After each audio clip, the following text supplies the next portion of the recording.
Good evening, Latin scholars.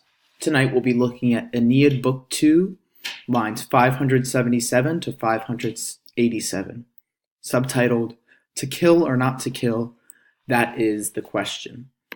So in this passage, Aeneas is recalling what went through his head when he saw Helen in the ruins of Troy. He's telling this to Dido at the dinner party. He begins, of course, so Scilicet here is introducing a series of sarcastic rhetoric questions, and that's how most of this passage is going to progress. Of course, she, unharmed, will see, to future, Sparta and her native Mycenae. So Sparta and Mycenae are standing in for all of Greece. As the learned poet, Virgil likes to have specifics stand in for generals. Continuing.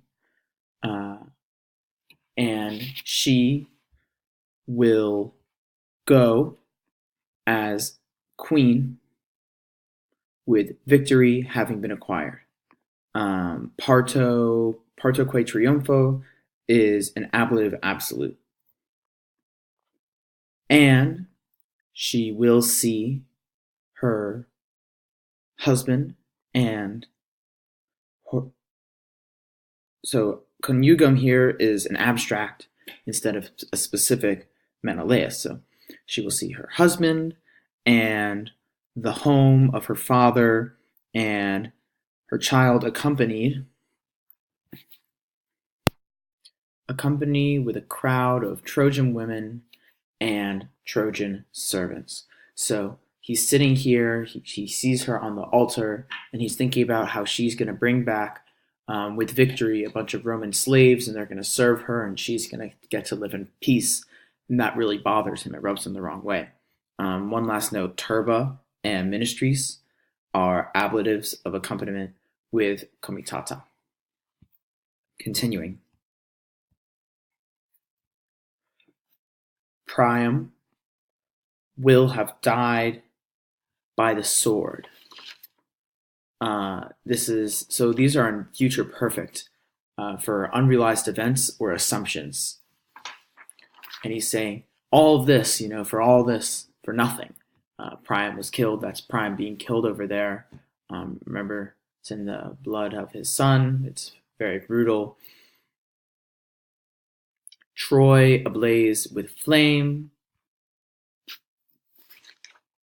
The Trojan shores shall perspire so often with blood. So pseudorit here is a contracted form of pseudoerit, which is a future perfect as noted before. And this is the fall of Troy over here. They're about to flee the city. You might see Aeneas and his gang over in the corner over here. And he ends by answering his own rhetoric questions.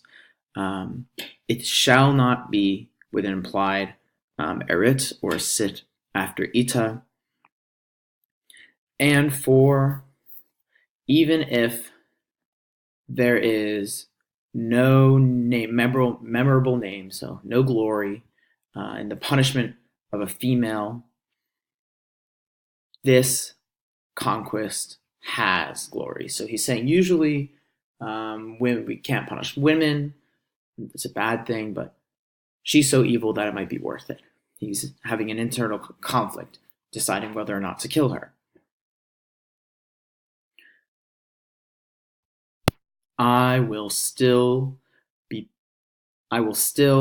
praised to have extinguished crime and to have exacted deserving punishment. So this is structured as an indirect statement acting as a causal clause. And this last bit over here may have been corrupted in transmission. It doesn't really fit with the rest of the text, and scholars think that this isn't the initial text that was written. And it shall be my pleasure to fill my mind with vengeful flame and to have satisfied the ashes of my people.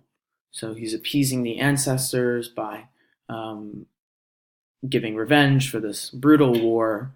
And at this point, he's thinking that it's right. Over here, you can see the scene where he's in his head about to kill her until his mother stops him. So I'm going to end it with the joke is always, you know, IKEA, nothing like a good Swedish joke, and a good Secret Santa joke, or in my tradition, Secret Hanukkah Harry. Not really the same weight to it, but you get the gist. I hope this was helpful. Thank you for watching, as always.